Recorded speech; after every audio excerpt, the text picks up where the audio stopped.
Oi gente, aqui é a Isi para mais um vídeo. Então, como final de todo o semestre, este é o vídeo que vocês já estão acostumados, que é um vídeo resumão, contando tudo que aconteceu no meu semestre. Já tivemos vídeos sobre o primeiro semestre de medicina, o segundo semestre de medicina, o terceiro semestre de medicina e estamos hoje para o vídeo do quarto semestre de medicina, o último semestre de ciclo básico, então tem muita coisa para contar para vocês. Primeiramente, se você não entende o que é ciclo básico da medicina, eu vou deixar um vídeo que eu fiz há bastante tempo, mas ele explica tudo sobre a faculdade de medicina, duração, residência, internato, ciclo básico tradicional, PBL, tudo isso tá explicado nesse vídeo, então eu vou deixar o link dele aqui embaixo. Antes, eu vou responder algumas perguntas, porque sempre tem gente nova chegando no canal, e é umas perguntas que são bem comuns nos comentários, do tipo, quantos anos eu tenho, quanto tempo faz que eu faço medicina, então... eu terminei 2 anos agora, né? Tenho 19 anos e faço faculdade na Unirg, que é uma faculdade particular. Então, como todo começo de vídeo resumindo o período, eu vou falar um pouco sobre as matérias que eu tive esse semestre. Ao todo foram 10 matérias e eu vou contar quais foram elas e um pouquinho de cada um. A primeira matéria foi Atenção Básica 4, eu tenho ela desde o primeiro período, então foi o último semestre de Atenção Básica, e nessa matéria a gente entende sobre o funcionamento do SUS, a gente visita principalmente UBSs, né, que são postinhos de saúde, vê como é que é o atendimento, como é a questão do que a UBS oferece para a população, como é o agendamento de consultas, como funciona o processo de precisar de um especialista, o que acontece se não tem um médico na cidade, e tudo isso. E nesse semestre a gente basicamente visitou 2 UBSs apenas, mas a gente fez 2 visitas em cada uma para ter realmente um maior contato e entender como era aquela dinâmica daquela unidade básica de saúde. Em uma unidade ela ficava em frente a um colégio, então todas as ações que a gente desenvolveu esse semestre foram dentro desse colégio. Teve um dos dias que eu achei mais legal, que nós fomos, e aí cada um de nós estudantes ficou responsável por um aluno, fez tipo uma consulta, sabe? Nós sozinhos, claro que tipo, as crianças não estavam doentes, então era muito mais tranquilo, era realmente só ver questões de hábitos de vida, alimentação saudável, aconselhamento sobre alimentação, sobre saneamento básico, verificar às vezes se essa criança não estava com nenhum sinal de estar sofrendo maltrato, abuso. Então eu achei muito interessante esse dia. E foi logo agora no finalzinho do semestre, mas a gente também já teve uma outra oportunidade também nessa UBS de fazer esse atendimento, em que a gente acompanhou o atendimento da médica, né? Ela atendeu, a gente assistiu, de algumas crianças que estavam tendo dificuldades na escola. Então, quando a criança começa a ter dificuldade, a gente já tem que ligar um alerta, porque muitas vezes isso está refletindo alguma coisa que ela está passando em casa. Famílias muito desestruturadas, a criança não tem aquele suporte, não tem aquele apoio para fazer tarefa, para aprender, sabe? Alguém que senta do lado, ajuda. Então, isso reflete no rendimento escolar das crianças. E aí, a gente teve essa consulta, vamos dizer assim, com essas crianças, e foi muito interessante também ver esse lado, não apenas biológico, sabe, de tratar uma doença, mas de entender o ser humano como um todo. Até porque saúde, né, segundo a Organização Mundial, ela não é só o bem-estar físico, ela tem a ver também com o social, econômico. Então, tudo isso está envolvido na saúde, principalmente das crianças, que é os que mais sofrem, né, com essas variações ambientais, vamos dizer assim. Essa matéria ela era teórica e prática, né? Então a gente tinha aula toda segunda-feira, teoria na sala de aula, e a prática, que foram 4 visitas esse semestre. A segunda matéria foi epidemiologia, que é aquela parte assim que você fica bem decepcionado, porque você acha que vai entrar na faculdade e não vai ter matemática, mas tem matemática. Epidemiologia basicamente são os indicadores de saúde, né? São alguns coeficientes que a gente usa em estudos, em artigos científicos, para indicar como é que aquela doença funciona em uma determinada população. Então a gente tem coeficiente de mortalidade, que é o tanto que aquela doença mata de todas as pessoas que ficam doentes, coeficiente de letalidade, coeficiente de prevalência, incidência, todos esses coeficientes, eles têm fórmulas pra gente calcular, baseado na quantidade de pessoas que morreram, que ficaram doentes, tamanho da população, e foi isso que a gente aprendeu na nossa matéria, porque esses dados a gente vai usar quando a gente fizer artigos científicos, por exemplo, eu vou fazer um artigo científico sobre pneumonia em crianças aqui na minha cidade, então eu vou acabar usando um índice de incidência para saber quantas crianças naquela faixa etária têm pneumonia na minha cidade. Então, tudo isso realmente para produção científica posteriormente. A terceira matéria foi farmacologia e, gente, a farmaco ela tem, assim, ela metade do meu coração, a outra metade vocês vão entender.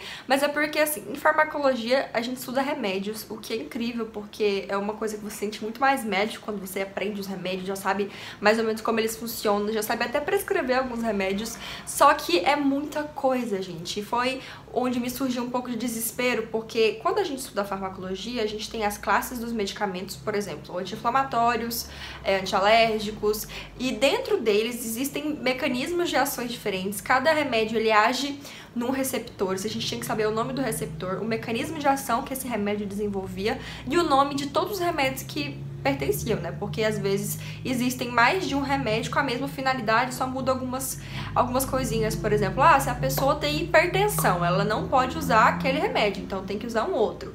Isso é muito interessante também, a gente precisa saber muito todas essas informações, mas começou a me dar um desespero muito grande, porque eu tava com medo de não lembrar de tudo isso. E foi aí que eu conheci uma ferramenta incrível, que eu vou explicar melhor no final do vídeo pra vocês, mas assim, que transformou a minha maneira de estudar farmacologia principalmente, porque eu precisava lembrar tudo isso dos remédios. E, gente, olha, eu não contei, mas a gente deve ter visto mais de 200 nomes de remédios diferentes, cada um deles com o seu mecanismo de ação, com o seu receptor. Então, é muita coisa, realmente bate um desespero, apesar da matéria ser incrível, mas já vou adiantar pra vocês que é um método de estudo que eu tive acesso, que eu achei sensacional e que eu acho que vai ajudar muito vocês também nessa parte de memória, de lembrar, de estudar realmente, aprender, né? Porque muitas vezes a gente acha que estuda, mas na verdade não estuda. Mas no final do vídeo eu explico isso direitinho. A quarta matéria foi laboratório clínico, que era uma matéria que basicamente a gente viu os exames e as indicações clínicas e o que eles nos falavam. Então, por exemplo, hemograma. O que a gente tem dentro do hemograma que pode me ajudar a fazer um diagnóstico. Então, tanto a série das hemácias, né, as anemias, as células de defesa, né, os leucócitos, o que eles podem me dizer. Se os neutrófilos estão aumentados, provavelmente é uma infecção bacteriana. Se os linfócitos estão aumentados, provavelmente é uma infecção viral. Então, a gente teve sobre hemograma, sobre AS, urocultura, que são exames de urina, proteína de 24 horas, que também é um exame de urina, que eles avaliam a função renal. A gente teve também as enzimas do fígado, enzimas cardíacas, no caso de estou suspeitando que meu paciente está com infarto. Então a gente vai fazer um eletro e também vai pedir essas enzimas cardíacas que vão nos dar indicação de que se esse tecido está saudável ou ele está sofrendo. A quinta matéria foi parasitologia, que é a matéria que eu achei assim mais parecida com o ensino médio, que a gente estudou as parasitoses, né? Todo mundo já deve ter estudado aí chagas, malária, leishmaniose, giardíase, só que a gente estudou com um foco um pouquinho diferente. No ensino médio, geralmente você estuda mais, assim, geralzão, né? E na faculdade a gente estudou mais a parte microscópica dos vetores. Então a gente estudava a doença, os sintomas, obviamente, mas a gente focava principalmente no ciclo biológico daquele agente. Então, por exemplo, a doença de Chagas, a gente estudava o tripanossoma, estudou o vetor, né, o barbeiro e tudo mais. O ciclo biológico de como o tripanossoma vai parar no barbeiro, o barbeiro vai parar na pessoa e tudo mais, mas principalmente a parte microscópica. Então, o que é o tripanossoma microscopicamente? A gente tinha aula prática de parasito e a gente ia para as lâminas, né, ver no microscópio como era esse agente causador, e também tinham lá os insetinhos, né, os mosquitos, os barbeiros, tinha tudo lá no laboratório. Sexta matéria foi patologia 2, semestre passado a gente teve também patologia, e é uma matéria que eu gosto muito, gente, porque pra mim estudar patologia faz todo o sentido do mundo, sabe? Às vezes a gente conhece muito de várias doenças, assim, tem aquela noção básica de senso comum, mas estudando patologia a gente entende as modificações que essas doenças causam no corpo. Então, por exemplo, pneumonia, beleza. O que eu pretendo encontrar no pulmão com pneumonia? Quais alterações naquele órgão que vai ter determinada doença? Isso é muito interessante. Pra mim, assim, o que mais me ajuda na patologia é porque, entendendo todo o mecanismo da alteração do órgão, eu consigo entender muito mais por que o paciente vai ter algum sintoma. Então, por que o paciente tem tosse, por que o paciente vai ter ronco, né, se eu fizer a ausculta dele. Depois que eu estudei, gente, tudo faz sentido. Sétima matéria é PSI, né, que é Prática Interprofissional Integrada, que é a matéria que eu já falei pra vocês que eu também amei muito esse semestre, porque a gente aprendeu a fazer procedimentos que teoricamente não são nossos, teoricamente porque assim, o médico ele tem que saber fazer, porque se alguém não conseguir fazer, a gente tem que saber fazer. Então a gente aprendeu a fazer punção venosa, né, pegar veia, preparar medicação, colocar soro, preparar soro, misturar medicação, aspirar medicação, fazer sonda vesical. Caso muito comum, homem ali, 60 anos, não tá conseguindo fazer xixi porque ele tem uma hiperplasia de próstata. A próstata cresce, prende a uretra e ele não consegue fazer xixi. Não consegue fazer xixi. E aí você tem que colocar uma sonda pra poder esvaziar essa bexiga, né? Porque se essa bexiga ficar cheia e não ter pra onde sair, ela pode estourar. Ou então a sonda nutricional, né? Pacientes ali, principalmente da UTI, não podem receber alimentação pela boca, né? Elas estão acordadas e tal, e vão ficar muito tempo, então a gente coloca uma sonda ou pelo nariz ou pela boca e faz a alimentação desse paciente. Ou então, paciente intoxicado, por exemplo, tomou veneno de rato, tentou se matar, a gente chega lá na UPA, precisa fazer a lavagem desse estômago. Usa também uma sonda para fazer a lavagem. Então, todos esses procedimentos, tanto a parte teórica de indicações de uso, quanto a parte prática, a gente aprendeu a fazer. E nos estágios na UPA, 2 vezes a gente pegou veia, a gente preparou medicação, a gente deu injeção intramuscular, então a gente fez muita coisa, foi uma matéria que me surpreendeu muito positivamente. A 8ª matéria foi saúde da criança, pediatria, né? E foi uma matéria que me surpreendeu também, só que eu confesso que eu achei que eu ia gostar mais, sabe? Tanto porque eu tenho esse amor pela pediatria, só que essa parte mais introdutória, né, de todo o processo da criança, quando ela nasce e tal, o processo de acompanhar o desenvolvimento da criança, ele é muito chato no sentido de ser muito decoreba, sabe? Então a gente tem que saber com quantos meses a criança tem que ter dobrado o peso que ela nasceu, com quantos meses ela tem que triplicar o peso que ela nasceu, com 1 ano de idade, qual é a altura esperada que a criança tenha. Tem vários e vários gráficos para acompanhar o desenvolvimento, então tudo isso é meio chato, sabe? É muito mecânico. Então eu acabei não gostando muito, mas a partir do semestre que vem a gente vai continuar tendo pediatria, né? E aí eu acho que vai ficar mais interessante, vai entrar as doenças da infância, né? Infecções de vias aéreas, aquilo que é mais dinâmico do que só essas consultas de acompanhamento do desenvolvimento, a gente chama de puericultura, né? Que é medir a criança, aí mede o perímetro cefálico, mede o comprimento, avalia o peso, como é que essa criança tá, se ela tá ganhando peso, se ela não tá. Então eu achei bem sem graça essa parte. Já uma parte que eu achei legal que a gente estudou foi o exame do recém-nascido. Então o bebezinho acabou de sair, né, do útero da mãe ali, o que a gente tem que fazer? Existem vários testes que a gente faz para avaliar a adaptação desse recém-nascido ao ambiente fora do útero, né, o ambiente extrauterino. Então essa parte eu gostei bastante, não é à toa que neonatologia é a parte da pediatria que eu mais sou apaixonada, né, que é cuidar de recém-nascido. Existem avaliações que a gente faz para saber a idade gestacional que aquela criança nasceu, porque muitas vezes, vamos imaginar aí, numa região de pouca estrutura, a mãe não conseguiu fazer ultrassom logo no começo da gestação, ou então ela não sabe a data da última menstruação. A gente precisa fazer esses exames no bebê para saber se ele nasceu realmente numa idade boa ou se ele nasceu muito antes, porque tudo isso tem reflexos no bebê. 9ª matéria foi saúde da mulher, que é ginecologia e obstetrícia. Como eu já expliquei, eu acho que nos primeiros vlogs desse período, as professoras dividiram mais ou menos assim. Existem várias saúdes da mulher durante o curso, né? A gente tem a 1, 2, 3 e 4, se eu não me engano. A 4 é só prática, só ambulatório. A 1 ia ser só obstetrícia, que é a que eu tive. A 2 vai ser obstetrícia patológica, né? Então a gente vai ter diabetes gestacional, pré-eclâmpsia, eclâmpsia, tudo isso. E a 3 vai ser só ginecologia, realmente. Então nesse período eu tive basicamente toda a gestação, alterações fisiológicas, sinais sugestivos de gravidez, né? De diagnóstico de gravidez, o que a gente espera ver no ultrassom de cada época, quando é mais necessário, tipo, se tiver que escolher um ultrassom só pra fazer, a grávida só tem como pagar um ultrassom, ou então ela mora numa cidade que não tem estrutura, só vai poder ir uma vez fazer ultrassom numa cidade. Aí você tem a época certa pra você escolher, e é uma parte muito interessante. Eu não gosto de ginecologia e obstetrícia, assim, nunca foi uma área que me chamou muita atenção, mas a maneira como foi abordado eu gostei muito. Apesar de que a minha nota não foi muito boa, mas não foi culpa minha. Na verdade foi, né? Porque se a nota não foi boa, é culpa minha. Mas é porque, assim, foram problemas de terem muitos professores. E aí em uma prova eu tirei, tipo, 8.8 e na outra eu tirei 4, né? Aí a nota não deu muito certo. Mas estudar mecanismo de parto, assistência ao parto, saber o que você pode dar pra essa grávida, saber avaliar se o trabalho de parto tá evoluindo bem ou se ele tá meio estranho, saber quando intervir, quando indicar uma cesárea. avaliar se essa grávida tem condições físicas, né, de bacia para ter um parto normal. Então, realmente foi uma matéria que me surpreendeu mais do que pediatria. Eu acabei gostando mais do que de pediatria, ironicamente. E a 10ª e última matéria foi Semiologia 2, né? A gente já teve também semestre passado. E dessa vez as nossas práticas foram no hospital. Semestre passado foram na UPA. E no hospital foi muito interessante porque a gente ficou no setor de clínica médica, né?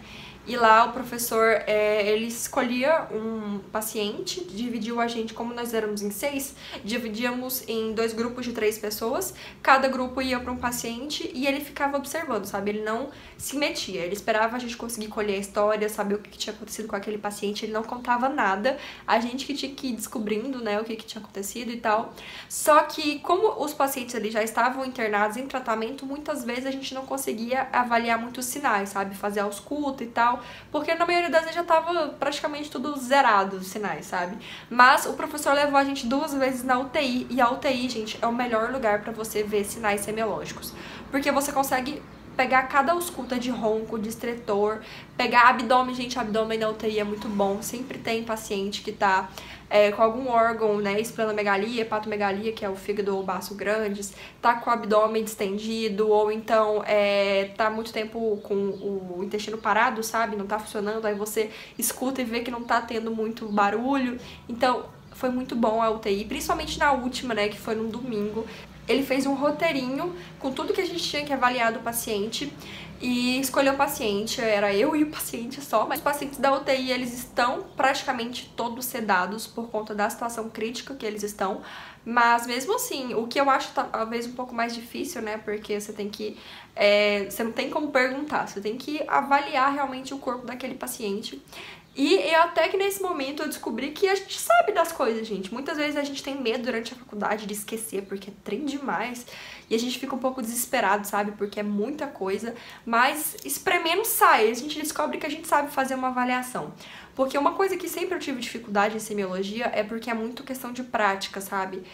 Por exemplo, a gente tem uma coisa que a gente chama de murmúrio vesicular no pulmão, que é o barulho natural que o ar faz quando ele entra e quando ele sai. E aí, quando a gente faz o exame físico dos pulmões, a gente precisa avaliar se aquele murmúrio vesicular, ele tá normal, se ele tá baixo, se ele tá alto, ou se tem algum ruído a mais, por exemplo, um ronco, uma crepitação. Então, eu achava muito complicado denominar isso, se tava alto, se tava baixo ou se tava normal. Mas isso é realmente prática, né? Quanto mais pulmões você ouvir, mais você vai saber se aquilo tá normal, se tá ruim, se ele tá em todo o pulmão, né, simetricamente, se tá só em um pulmão, se tá nos dois, se tá só em uma parte dos pulmões. Então, com o tempo você vai aprendendo, você vai tendo mais segurança pra dizer, sabe? Eu tinha muito receio de dar aquele final, assim, não, isso aqui tá baixo. E aí eu acabei perdendo esse medo durante esse período. O professor, eu falava assim pra ele, ó, eu acho que tá assim. Aí ele escutava, ele falava, não, realmente, você tá certa, tá assim mesmo. E aí dava aquele alívio, tipo, pô, parece que eu tô aprendendo mesmo. Uma coisa legal de semiologia é que ele é teórica e prática, né? E a teoria foi feita em caso clínico esse semestre, foi meio PBL, sabe? Então a gente tinha os casos e a gente tinha meio que uma tutoria, nada mais é do que não era aquela aula teórica, né, explicando. Era realmente a discussão do caso e a gente ia levantando as hipóteses diagnósticas, a gente ia descartando as hipóteses, né, dizendo por que a gente tinha preferido a outra, o que fazia mais sentido, por que aquela doença não podia ser, os exames que a gente pediria pra avaliar. E foi bem interessante, assim. No começo eu achei um pouco estranho, porque a gente não tem contato com PBL, a minha faculdade é tradicional, mas eu achei bem legal, sabe? A proposta de você montar um raciocínio é muito boa.